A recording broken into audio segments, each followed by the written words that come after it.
The reason why certain people turn to philosophy, why I became a philosopher, was that since I was a little boy, I always felt that existence as such was weird.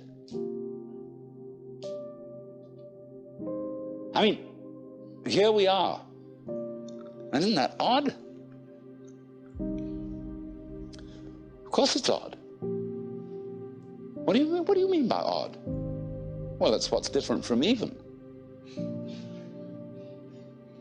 I mean, what's odd stands out. What's even lies flat. But you can't see the outstanding without the flat background. Here's the thing standing out. It's odd. Each one of you is odd. Strange, unique, particular, different. How do we know what we mean by that, except against the background of something even, that is not differentiated, like space? And so you get this philosophical itch. You begin to scratch your head and think about, why is that so?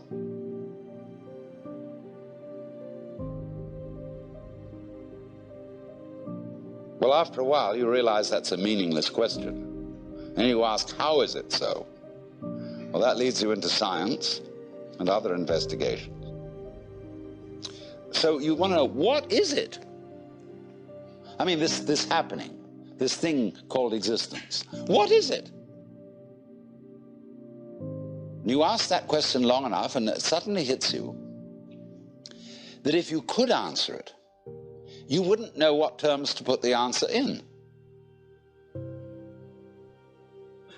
I mean, when we investigate the properties of nature, and we do get some answers, all the answers are in terms of particular structures, forms, patterns. And these can be measured, and their behavior can be predicted. But when I want to ask the question, what are the forms made of? I mean, what is it really? We can't think of any way in which we could answer the question, because we would have to have a class of all classes. When you ask the question, what? It's like saying, is you is or is you ain't? Is you animal? Is you vegetable? Is you mineral?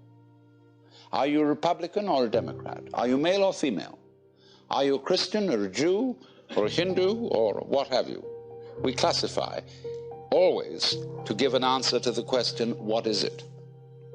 And when you classify, you distinguish an inside group from an outside group. Right. So what we want to know is, what is the group of all groups? Well, we can't imagine what the outside would be. So we can't answer the question. What is it?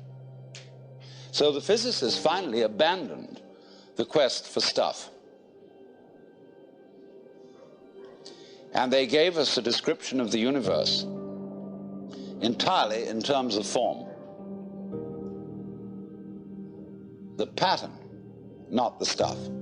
When people ask, what's the what? Yeah, but you can't do that. What's the pattern made of? Surely mustn't there be an answer to that? See, what happens is, when you turn up the microscope, all stuff turns into form. It becomes articulate. You know, the carpet looks like some sort of stuff. But when you look at it under a microscope, you will see the crystalline structure of the nylon or whatever it's made of. See? They want to know, what are those crystals made of? All right? Turn up the volume, and you will find molecules. Turn up the volume. You find wavicles. But we think the wavicles must be of something. But of course they're not. We find substance or stuff totally vanishes. We say, does it matter? What does that mean? Does it matter? Is it important? In other words, does it measure up to anything? Matter comes from a Sanskrit root, matra, which means to measure. So from this root matra, we get going on into Sanskrit, we get the word maya. And maya is generally translated illusion, although it also means magic, creative power. The word illusion, switch over, we get that from Latin, and that comes from the Latin ludere, to play. Let's pretend that we matter. See, the world is a musical phenomenon. Good music never refers to anything except the music itself. You don't ask Mr. Bach, Mr. Ravi Shankar, what do you mean by this music? What is it intended to express? Listen. That's the meaning. Giraffes are giraffing, trees are treeing, stars are starring, clouds are clouding, rain is raining. And if you don't understand, look at it again. And people are peopling. Wow. We notice that all these suchnesses appear and disappear. They keep changing, they come and they go. But if you get hung up on your particular form, I'll have to alter the language a little bit, because you see, your form makes a duality, whereas you are your form. You're what you're doing. Now, you think, for some strange reason, I must make that go on as long as possible. And therefore you think you have an instinct to survive. And so the only thing anybody can agree about today, so far as the discussion of ethical and moral problems are concerned, is that we ought to survive. And therefore certain forms of conduct have survival value and certain forms don't. But when you say to yourself, you must go on living, you put yourself in a double bind. Because you said to a process which is essentially spontaneous that it must happen.